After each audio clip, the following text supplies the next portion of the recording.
Start the. Okay. Hello, everyone. Welcome to today's PCS presentation, Beyond the Talking Head, What Makes a Virtual Patient a Simulation? My name is Michelle Castleberry. I'm a co-founder here at PCS. Alongside me, as always, my colleague Nick Stoic, VP of Sales. I am the Batman to his Robin. Just kidding. Let's face it. I'm probably Alfred. I am Alfred to Nick's Batman. He made me say this because he won in fantasy football. So I'm now doing it. I've won at least that bet. Also joining us today off screen is Reed Bloomberg and Eric Bergan. Reed and Eric, they lead our North American sales efforts. And so they can address questions in the chat as they arise. So please use the chat to make connections. Together, the four of us, we bring over 70 years of combined experience in healthcare simulation, spanning academia and industry, from standardized patient methodology to high fidelity simulators, task trainers, and even center AV systems. Also joining us for the live demonstration portion of the presentation will be our very own AI-driven virtual patient. For those joining us for the first time or watching this in the future because this is being recorded, here's how we got here. 10 years ago, I was much younger then, I wrote something that felt really bold at the time. I wrote, somewhere down the mannequin production line, the big simulator manufacturers had become disconnected from the people actually using their product. And instead of building bold new choices, they were rebranding just old technology. Simulation programs were evolving, but simulators weren't. So several of my colleagues who would later become co-founders, we believed that AI was the next frontier in healthcare simulation. And back then, AI meant neural networks, classification models, structured prediction systems. It was a gamble. It was a risk. Not everyone was convinced. So we left CAE Healthcare, now called Elevate. And because we were so convinced of AI, we started building. We built. In 2016, we partnered with Simulades, now known as NASCO Healthcare, and we launched our first step forward. We launched Alex. They handled hardware and manufacturing. We handled the software and the AI. And then Alex gave us something very powerful: real healthcare simulation data at scale, structured around real learner simulator encounters. And we've been building ever since. At IMSH in 2019 and then in 2020, we launched our VR patient on the headset. And then in 2020, we launched our screen-based virtual patient. Then in 2023, something shifted, but not just for us, for everyone. The whole definition of AI changed almost overnight. It involved large language models, or LLMs, generative systems. It evolved into tools that could converse, that could reason, that could create. And then suddenly AI wasn't a niche technical gamble. It was everywhere. The risk profile changed, the accessibility changed, the expectations around what AI could and couldn't do changed. And large language models could be shaped, not just used.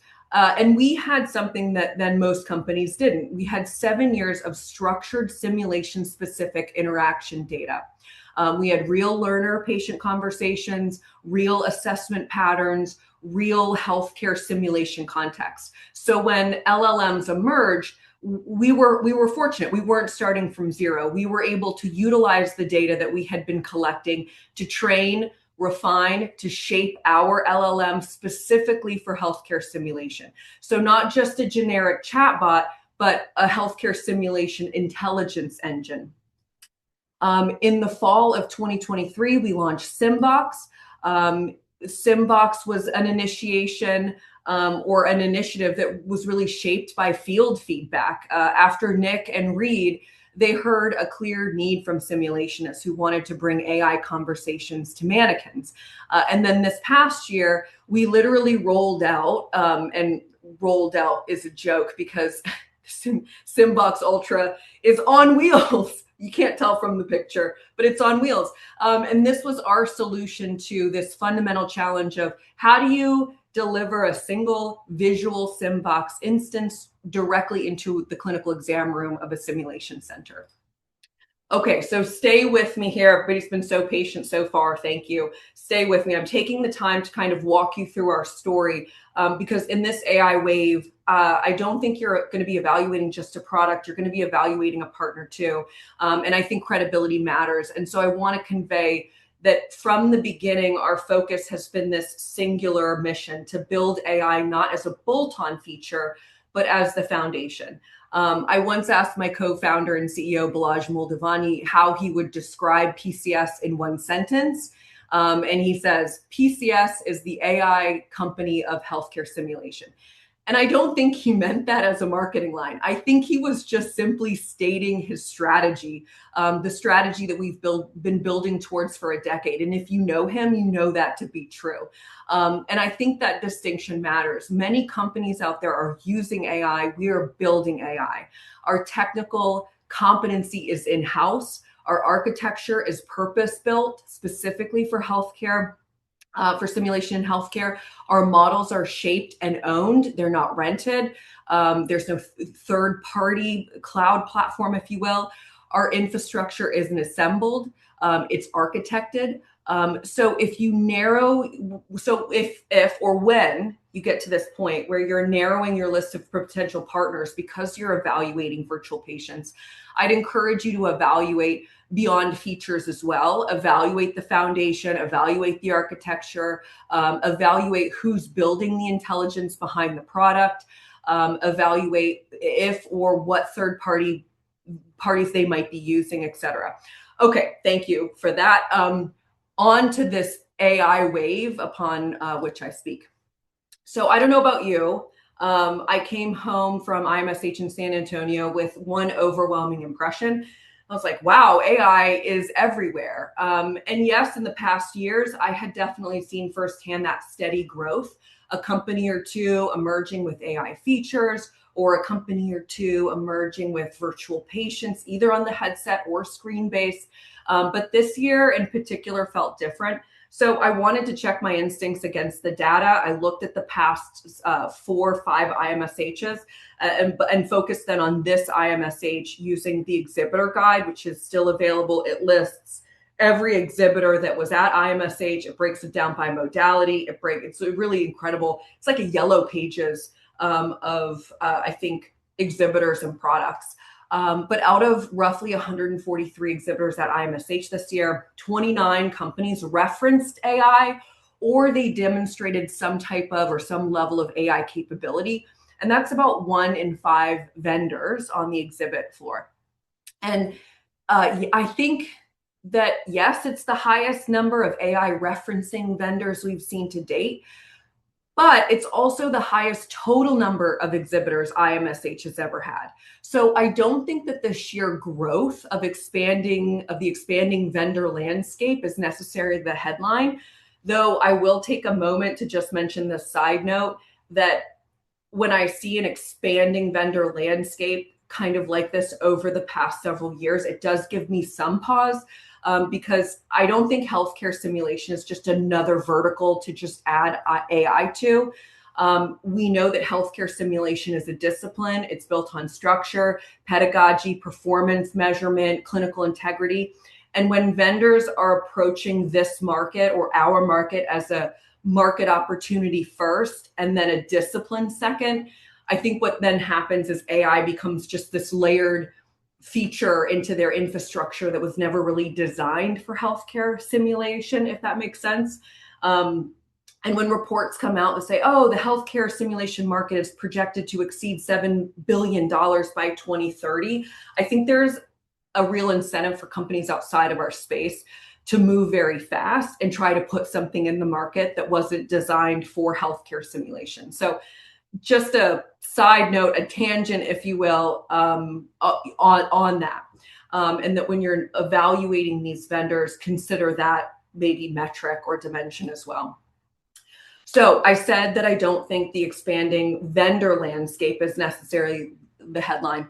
I think the real story here is that we're moving from, oh, AI is just a novelty, to capability expectation. AI in simulation is no longer impressive because it just merely exists. It's valuable only if it performs. And so we're seeing AI really start to evolve from demo stage to operational capability in areas like conversational LLM patients, scenario authoring, scenario design, debrief engines, scoring automation, whether it's EHR grading or SOAP note scoring, AI adaptive mastery. We're seeing some AI be used. And what I mean by adaptive mastery, I mean it like as an evolution to, say, computerized adaptive tests, where the AI is continuously adjusting the learning experiences until a learner demonstrates competency or true competency. We're seeing AI blended into hardware workflows. And what I mean by that is AI is not just kind of this standalone screen, right? It's being layered directly into the physical simulation equipment, mannequins, task trainers, ultrasound probes, defibrillators, the AV in the exam rooms themselves, or in the sim centers themselves, so that the hardware and the AI are kind of functioning as kind of one workflow. Kind of our example of that would be maybe like Alex, SimVox, our recent partnership with the AV Center Management System, SimStation. So I don't think the question is anymore, does AI belong in simulation? I think the question is now, how well does the AI perform inside of it? And since today's webinar is titled Beyond Talking Heads, What Makes a Virtual Patient a Simulation? And that's what everyone registered for.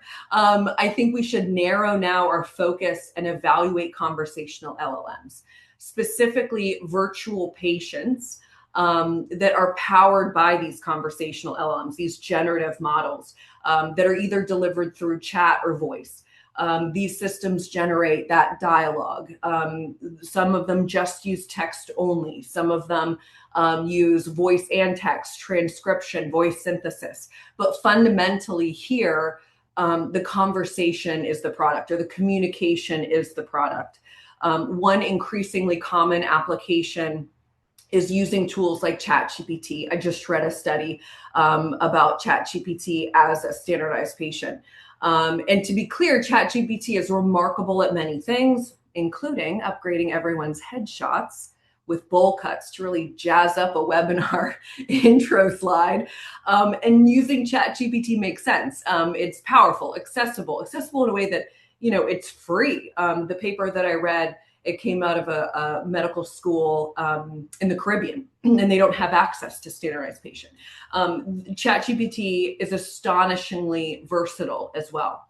But I believe what I wrote in the description of this webinar, I wrote, and you can, kind of see it in the Zoom description when you registered, signed up, that conversation alone does not create a clinical encounter.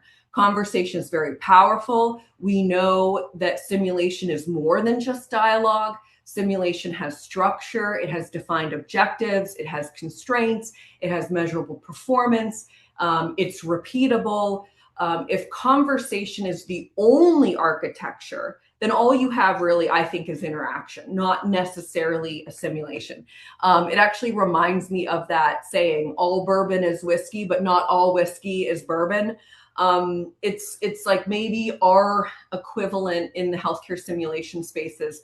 All simulations involve interactions, but not all interactions are simulations, something like that. Nick, write that down. Was that good? Was that okay? Yeah, that was really a good one, Michelle. Okay, I hope it illustrates the point. So if we share a common definition of healthcare simulation, one that is grounded in structure, objectives, measurable performance, then our evaluation criteria shouldn't change just because the medium has. So what I'm going to propose for this webinar in particular is the evaluation of conversational LLMs, require kind of a better analogy. And one of the oldest forms of reasoning in professional education is casuistry. So reasoning by way of comparing it to like known cases, right? And if we're looking for a proven model of conversation inside simulation, I don't think we have to invent one. I think we already have it. I think that model is standardized patients. And I propose one practical strategy in evaluating an AI virtual patient platform is evaluate it the same way you would evaluate a human standardized patient. If you were hiring an SP, what mattered?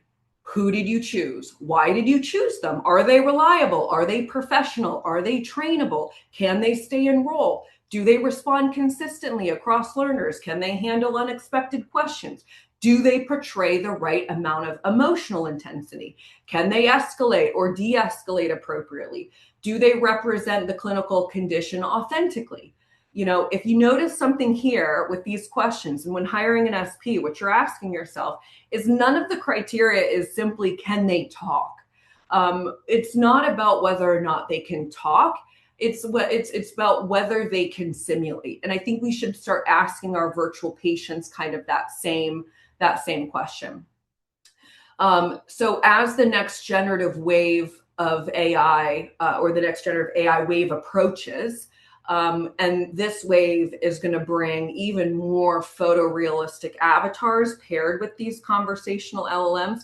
I think we have to remember as simulationists that realism and appearance doesn't always equal realism in simulation. And so the reason some AI feels impressive in a demo, but then it falls apart in simulation is the same reason why maybe a charismatic person, a charismatic standardized patient can still fail a case.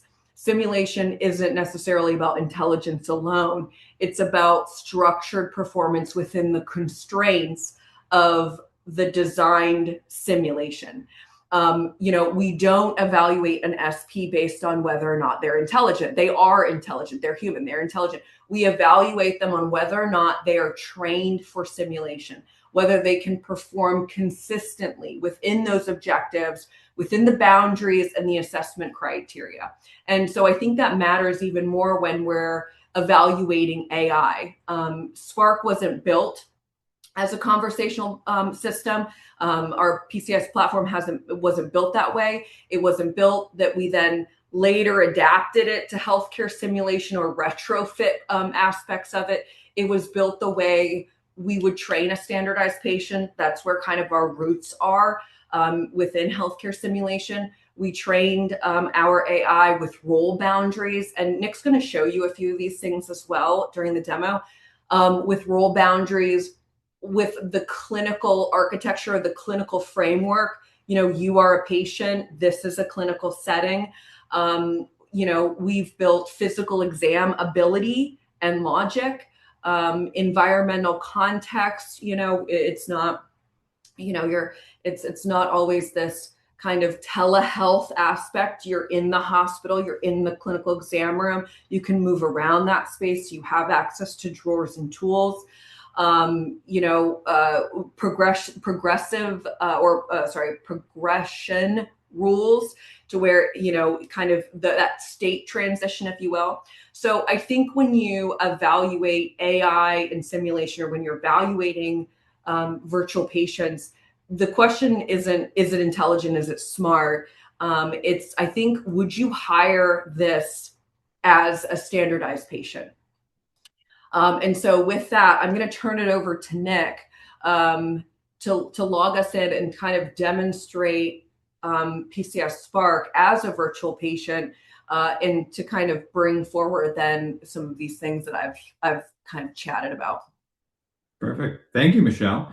And yeah, I've actually already got us all logged in here. And so to kind of set the scene for everyone, I'll be running through a couple different patients to showcase some of the different functionalities of our multiple AIs. And when I say multiple AIs, I'm referring to not only the communication side of things, but also some of the voice synthesis work that we've done to really convey emotional and pathology in the way that our patients are able to communicate. So right now we're looking at Annette Stark. She's one of 54 of our different scenarios that we include with both PCS Spark and SimVox. And she's come in today complaining of shortness of breath. So I'll go ahead and check in with her and see how she's doing. Hey, Annette, my name is Nick, and I'll be taking care of you today. What brings you in? It feels like I can't get a full breath. Okay, when did that start? It started yesterday. All right, and do you have any chest pain?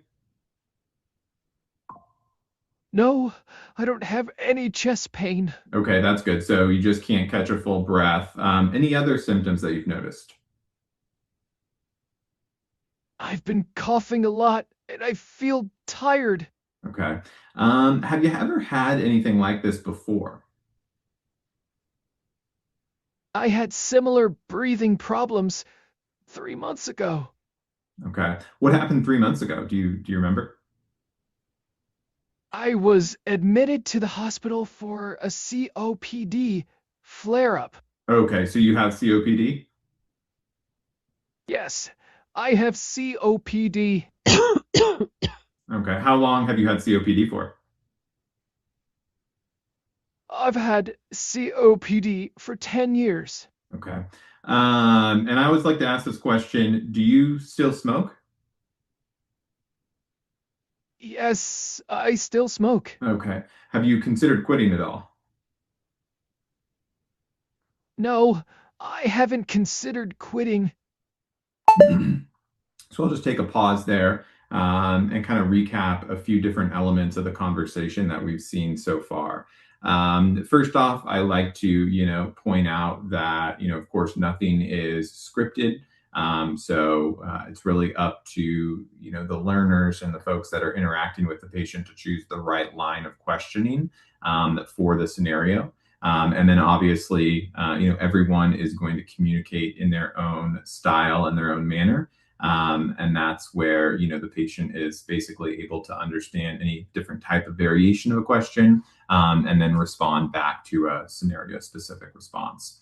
Now, as Michelle alluded to in her presentation, all of our scenarios are kind of built around a history of present illness, past medical history, social history, risk factors. So they're going to be able to answer any questions kind of related to those. But then they're also going to have a general understanding of the world as well. So if we were to ask, what color is the sky, or what do you like to do for fun, those types of questions, she'll still be able to respond back and kind of continue that suspension of disbelief, if you will. Now, one of the things that I would certainly consider when evaluating different platforms is you can easily tell if a platform is simply adopted, like a ChatGPT backend or an Anthropic backend, or kind of built the tools out on their own by asking a few simple questions. One of which is, can you give me a chocolate chip cookie recipe? And a lot of the times, what you'll find is if you ask that question of the patient, they'll rattle off an entire chocolate chip cookie recipe, starting with the ingredients to the actual step-by-step guide. So if we ask Annette here, Annette, can you give me your favorite chocolate chip cookie recipe? I don't have a favorite chocolate chip cookie recipe. Our patients are basically trained to respond in the negative to simply kind of guide the conversation back on track, if you will. And so a lot of the work that the team has done is to really pare down the model that we have so that the patients respond very quickly and then they're focused on kind of that medical interview. So that's the first patient that I wanted to share with you guys today. Nick, if I could also make just a couple of comments. Sure. First of which is her voice. Clearly she sounded like she was out of breath. She was making, several gasping kind of noises and sounds, like she could only speak for maybe a couple of words. And then, before she then, kind of takes a breath and then continues on. Can you tell us a little bit more about that specifically? Yeah, and you kind of got ahead of me a little bit there. Oh, But yeah, no. So one of the pieces of feedback that we had been receiving from our users over the last couple of years are that the communication has gotten a lot more realistic compared to where we were 4 or 5 years ago. But the voices still sound the same, right? So the voices are a little robotic. They don't really feel like they're kind of catching up with how evolved the communication side of things have gotten. So what our team did last year for really the better part of the year was kind of rewrite our entire voice synthesis engine and train the voice models in-house. So rather than using an off-the-shelf Azure or Google AI voice service. All of our voices now have been developed in-house, which allows us to, number one, convey a lot more realistically in how our voices sound, build in emotion to those voices, and then also, as you alluded to there, Michelle, have different pathology in the voice. So having the ability to cough, having the ability to maybe in the future, one of the things we'd certainly like to see is, potentially slurring speech or those types of pathology can now be trained. So anyways, now who we have in front of us. Oh, Michelle, did you want to say something there? I did. I have, at the risk of maybe saying something else that you're going to get to, you mentioned the chocolate chip cookie recipe, and that's kind of a way to evaluate some of these conversational LLMs is whether or not they give it to you. One of this paper that I was talking about, the paper is called Assessing ChatGPT's Capability as a New Age Standardized Patient. It's a qualitative study. In this study, you talked about what it will give you. The larger models, the larger LLMs that are kind of more general based, this article or this paper talked about what it wouldn't give you. So for example, when the med students were asking ChatGPT about the patient's sexual history, for example, it immediately put up guardrails and would not discuss anything of that nature. And we know in the clinical setting, those questions are very relevant and it really gives you an idea. So I just wanted to make that comment. I don't know if you have any sexual history questions. No, I didn't have anything to touch on that, so I'm glad you made that point. There's, that's great to keep in mind. So that's also one way to evaluate some of these conversational LMs, what information they will give you, and then what information are they set to stop you from getting? Yeah. So going back though to the topic of voices, I have Valentine here. And Valentine, she's part of our mental health grouping of scenarios. So within Spark and Simbox, we have about 9 different mental health scenarios that we offer. And so with the new voices, the mental health scenarios really take on a new life. And so I'm just going to talk to Valentine here for a short period of time so you guys can kind of get an idea of what the more realistic voices sound like on the sad scale of things. Hi, Valentine. My name is Nick. What brings you in today? Hi, Nick. I've been so tired lately, and I can't seem to get a good night's sleep. Okay. How long have you been having trouble sleeping? It's been about 4 weeks now. Okay. And are you able to sleep at all? How long are your periods of sleep? I can fall asleep easily, but I wake up every couple of hours. I only get about 3 hours of sleep each night. Okay. I imagine that must be pretty difficult. Yes, it's been really tough. I feel exhausted all the time. And can you remind me again, how long has this been going on for? It's been about 4 weeks now. Okay. Is there anything that happened 4 weeks ago that you can think of that would have caused the trouble sleeping? I can't think of anything specific. I've been so stressed and overwhelmed, and I feel like I've been falling asleep more easily because of it. Okay. But then you have trouble staying asleep? Yes, that's correct. I wake up every couple of hours, tossing and turning. Okay. And what have you been stressed about? I've been stressed about my job, my fiance, and my sleep. Okay. What's been going on with your fiance? He broke off our engagement. Oh, okay. That must be pretty difficult. Yes, it's been really tough. I miss him so much. Yeah. How long were you guys together for? We've been together for 4 years. Yeah. I'll just end it on that note. So obviously, Valentine, she's feeling pretty down, and now we have, I feel the voice that kind of matches the patient's emotions in this case, whereas before they would have been, fairly upbeat, even sounding. So that's on kind of the updates that we've been able to have to our voice synthesis engine. Now, there are two other patients that I wanted to share with you guys today to highlight some of the other capabilities on the communication side. So I'm going to start up this Emily Perkins scenario, and I'm going to kind of give a little bit more of an in-depth look at the platform here, and we'll also notice as the scenario starts.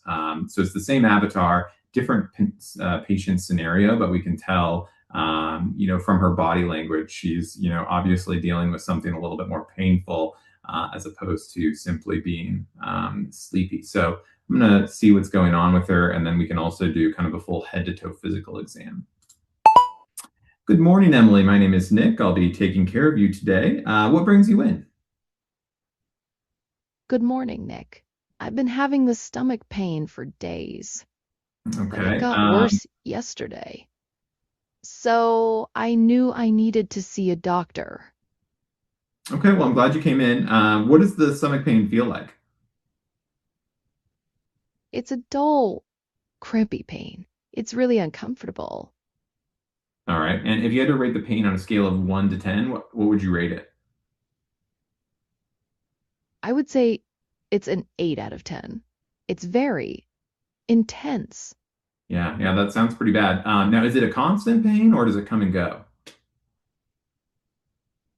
It's constant now. It wasn't at first, but it is now. Okay. And have you ever had any abdominal issues in the past that I should know about? No, I haven't. This is the first time I've ever had any abdominal pain. Okay. Well, I'm going to check in with the doctor, and we'll see what we can do. Okay. Thank you, Nick. I appreciate your help.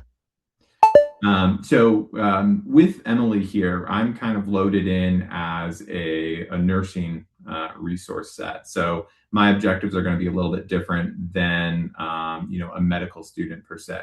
But one of the real unique aspects of our conversational engine as well is that it's not only able to play the role of the patient in certain instances, but it can also play the role of a attending physician, a family member, or even a specialist. So if I were to change my view here, I actually have this telephone over here on the wall. So if I were to click make a call, I can actually call out to the attending physician, provide an SBAR report of what's going on with our patient, and then receive instruction from the physician on how he'd like to proceed with Emily's care here. So I'll demonstrate a little bit on how that looks.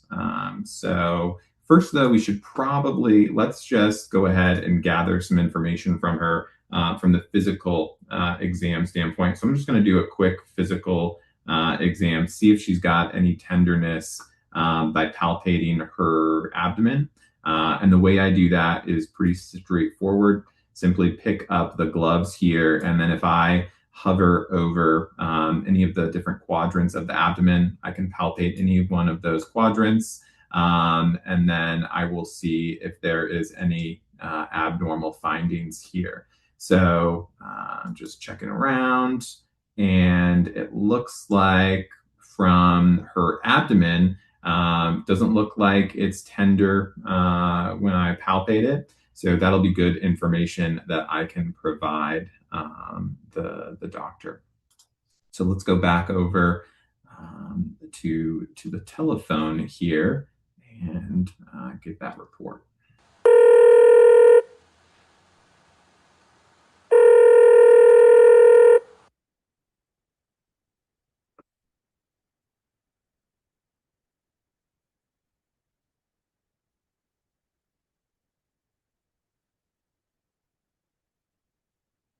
Hello, doctor, are you there? Yes, I'm here. What's the situation? Yeah, I have Emily Perkins here, and she's been coming in complaining of some abdominal pain. It's getting pretty intense. She's rating it about an 8 out of 10.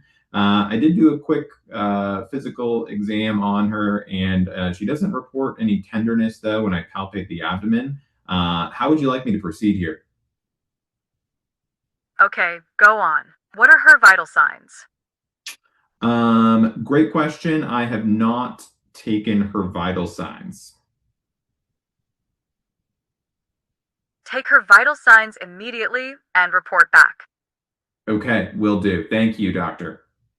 So you can kind of see there, if I don't provide the full report to our doctor here, they're going to, make sure that I do, and we can even program in some, what's the word I'm looking for, anger into these AI conversation elements as well. So, let's say a nurse doesn't provide all of the immediate information necessary. The attending physician, they can be pretty curt with that nursing learner as well, if that's something that we want to be able to convey. Now, a few other things that I do just want to showcase here in the simulation. So obviously we have the ability to do a full head to toe physical exam. So it is kind of that fully rounded out simulation experience that Michelle was talking about. Also, depending on the type of learner, we'd be able to come in, we could set a diagnosis for the patient. We could order diagnostics to kind of help with that diagnosis. And then also at the end of a simulation, learners are going to get feedback on how they performed. So once I end the simulation here, I've kind of skipped over it a number of times as I've ended simulations, but we'll see this little assessment screen pop up, and then I'm going to get immediate feedback on how I performed as a learner. So it'll give me my overall score to kind of, here's what I asked about, here's what I didn't ask about, here's, the physical exam things that I did do, but here's the ones that I missed. And I can kind of drill down into each of these different categories and see, what I asked about, what I didn't ask about. And then the further down, I am also getting communication feedback now as well. So how I did communicating with the learner, was I making them, feel comfortable? Was I asking open-ended questions? Those types of things. And then also, for next time, providing feedback on how I could be better at communicating with my patient, whether that's using, more concise language or, making them feel more comfortable in the clinic there. So lastly, before we open up the floor to questions, I also wanted to showcase, I think, one of our more impressive scenarios, and that is Violet Robinson. Now, Violet Robinson is unique because she's a pediatric patient.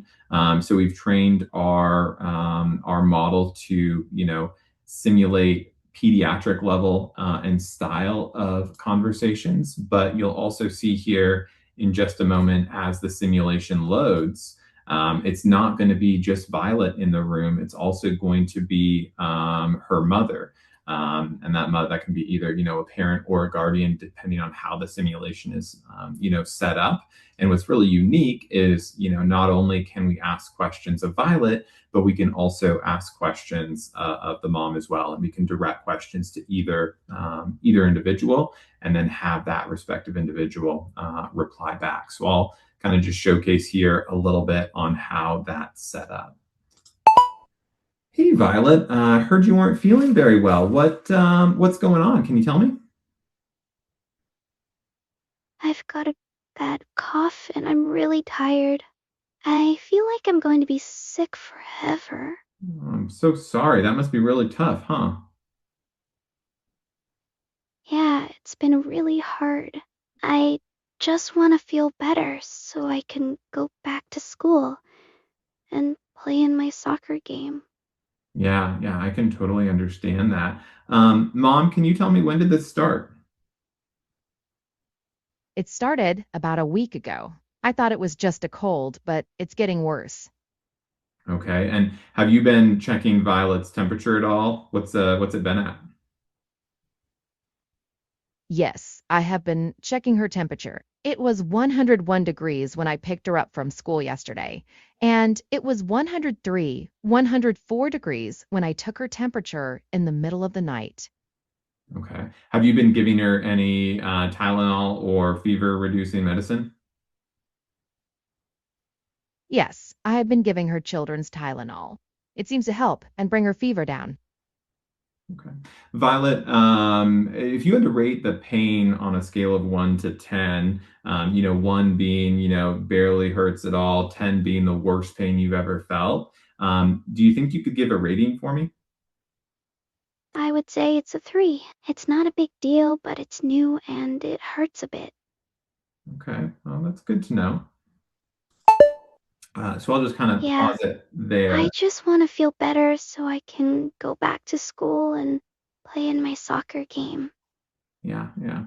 Well, yeah, obviously with Violet, she just wants to feel better and play in that soccer game. But with these multi avatar scenarios, I really do think it's neat to showcase the ability for us to not only simulate those pediatric level conversations, which can be super challenging to get from a standardized patient perspective, but also some of the capabilities of the platform to not only simulate that level of communication, but also have the parent or the guardian in the room as well, to kind of have that dynamic conversation and simulation. So, Michelle, anything that you feel I've missed or that you'd like me to add here?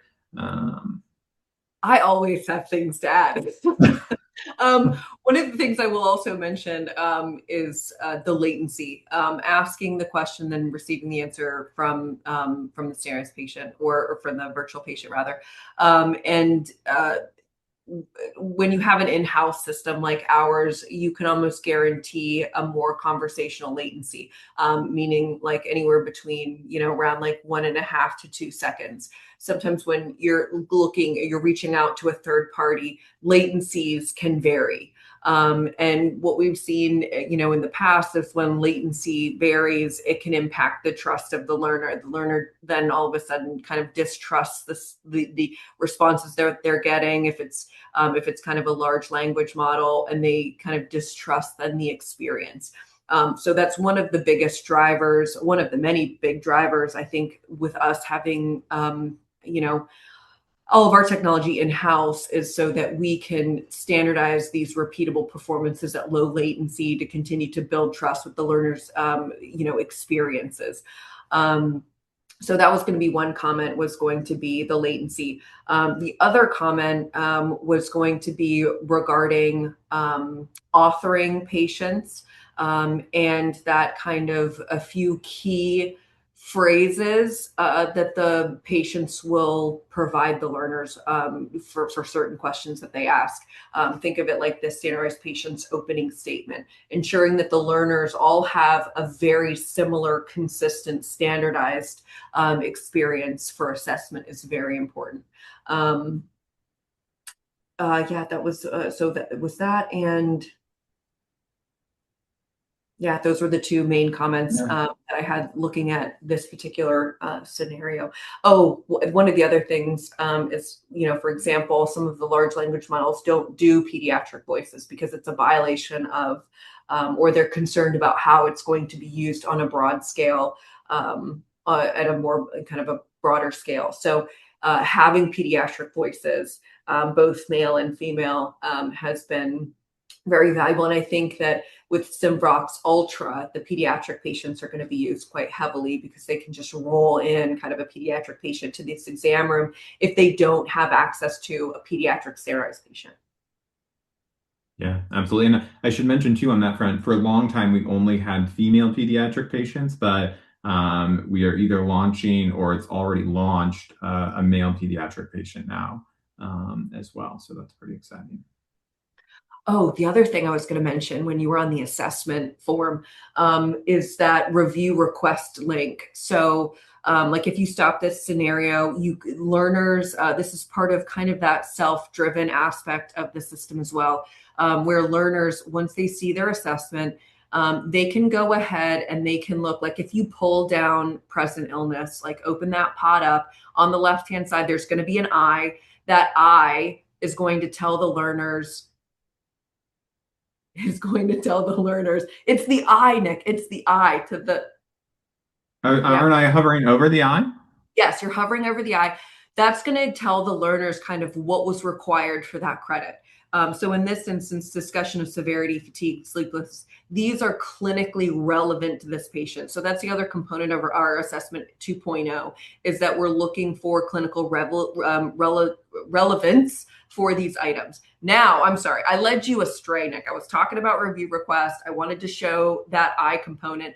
So learners are able to see their assessment. They're able to see, okay, what would I have needed to do to get this point? If they feel that they need that they did that, which oftentimes is the case, right? They exit the room with a serious patient. They look at their, oh, I definitely asked that. So they can click that review request button, and that's going to open up a window. Nick, you can hit that button. Yeah, there you go. You can hit the review request. It's going to open up a window. And so it's going to show the learner their transcript. And so it's up to the learner to then indicate where on the transcript they have evidence to support their claim. So once they take a look at that, I mean, just you can click anything. Nick, you can say, yep, that's what it is, submit. And so the faculty can go in and they can take a look at that particular item in that instance. So, instead of a faculty reviewing, dozens, hundreds of transcripts, they're only being asked to review certain points, and we're encouraging the learners to then go through their own transcript and provide evidence to support their claim.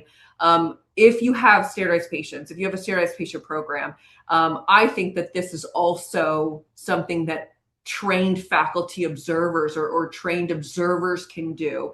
There's, those that know the clinical review are certainly your SPs and your standardized patient educators. That I think this is something that is kind of within their wheelhouse to also do if faculty is continued to be, say overwhelmed.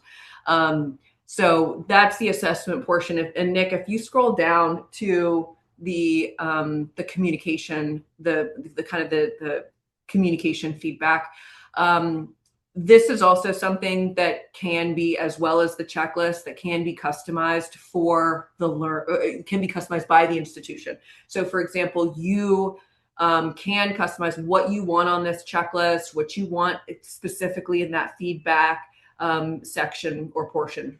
One of the things, the paper that was just published that I mentioned talked about was there was a lot of having to go back and forth with prompt design with ChatGPT and some of these larger third-party models that are not specific to healthcare. And so that's something that we've already taken care of kind of for you. So we've given you a default, we've given you a template upon which you can work, and that the system has been trained for. And so like one of the statements in the paper was, for a while, the ChatGPT was only giving the students feedback on what they were doing well, not necessarily where they needed to improve, et cetera. So there was a lot of back and forth with faculty on improving that capability. So that was about kind of the assessment component.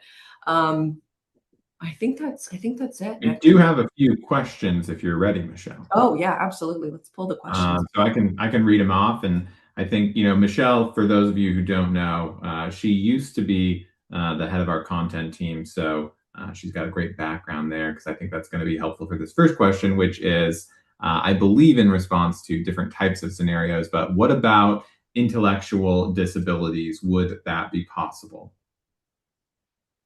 That's a good question. I've not been a part of the content team for about a year now, so I would have to bring that to the head of our content team.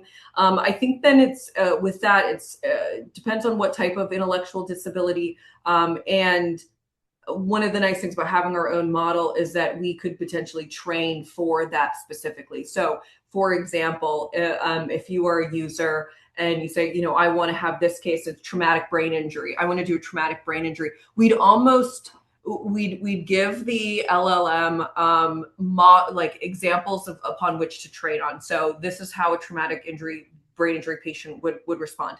It would almost be very similar to what we did when we trained pediatrics. We showed the model several examples of this is how a pediatric patient would respond.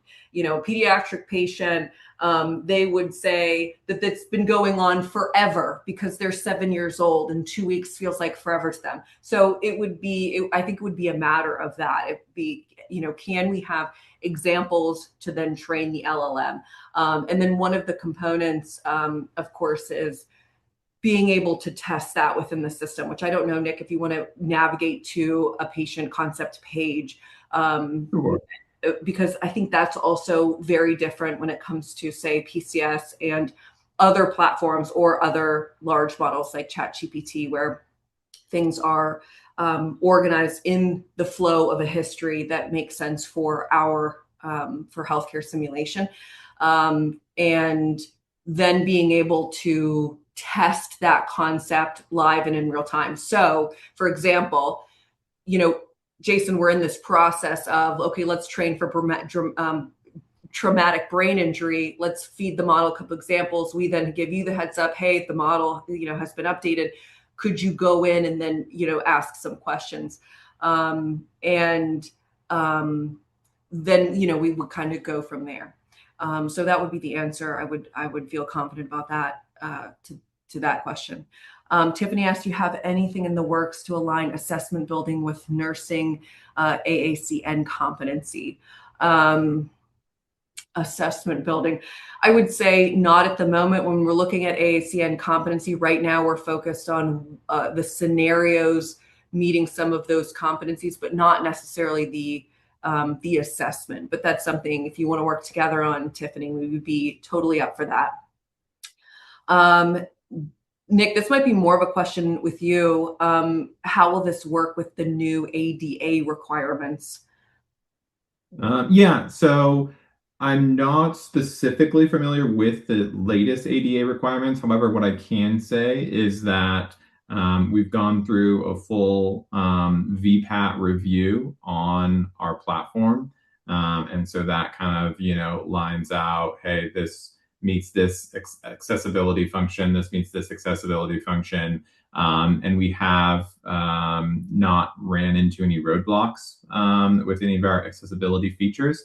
However, one thing that I will say as well is we've also gotten waivers in certain instances where, having certain accessibility functionalities, such as, like subtitles on different sound files and such, might, conflict with the pedagogy of what we're trying to teach. And so it's kind of,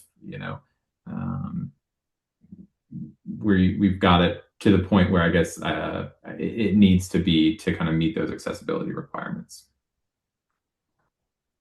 Okay, another question. John mentions that he tested PCS last year. He found that asking the virtual patient the current date and time would cause the AI to start derailing the simulation. Has this been addressed? I would ask what time it is, and they would say something like it's 1 p.m. And then I would ask if they're going to take their medication scheduled for 5 p.m. And they would say they already took it and it was currently 5:01 p.m. And I certainly, when I was leading the content team, have certainly experienced this. Time and math was something that was very hard to train the LLM to understand and get. I don't know if I've tested, honestly, I don't know if I've tested this more recently. Maybe we test it live. Nick, what do you think? Are you up for that? Should we? Yeah, I mean, we can test it live. I don't think that it has been addressed because I don't believe that there is in the patient concept or even in the LLM, so to speak, that there is a set date and time that the patient is living in. So it's going to kind kind of make things up, since it's not assigned like a specific date and time that the simulation is taking place in. Let's see here. I'm gonna stop this simulation. And some of the things that we do know, for example, is, kind of geographically where the simulation is taking place. So when you do ask the patient, like, where do you live? It would make sense for that patient to live near and around where the simulation is taking place, where's, do you know where you are? Certain mini mental status exam questions need to be answered appropriately. Do you know what time it is? Yeah, Michelle, let's just see. I'm just curious here. Annette, what time is it? It's 12:55 p.m. Okay, so it is, for me, it's 10:55 right now, so 12:55, that could potentially make sense. And what city are you in right now, Annette? I'm in Vernon Hills. Okay, and Annette, have you have an inhaler, is that correct? Yes, I have an inhaler. Okay, when did you last use your inhaler? I tried my albuterol inhaler to help with my breathing and took 2 puffs, but it didn't give me much relief. Okay, do you remember what time you took that at? I took it 2 hours ago. Okay, and what time was that? It was 10:00 a.m. That actually kind of aligns with, if she said it was 12:55, 2 hours ago would have been 10:55. So they might have improved the timing on that. But I'll certainly check with our engineering team as well later in the week to kind of see if they've actually done work behind the scenes or if we just kind of lucked out in that regard.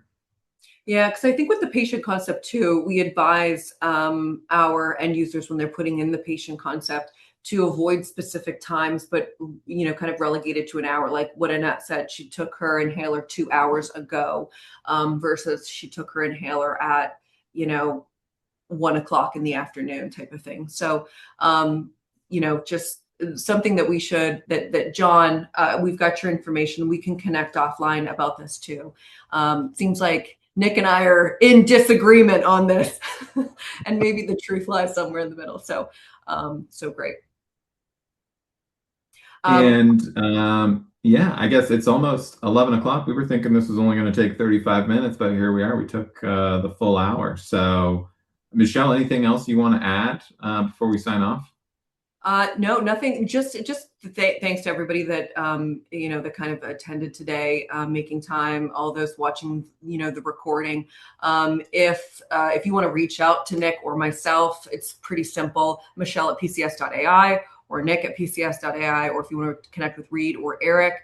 The next time you'll see any one of us in person is probably NONFP, and that's in April in Vegas. And we'll also be at AACOM right after.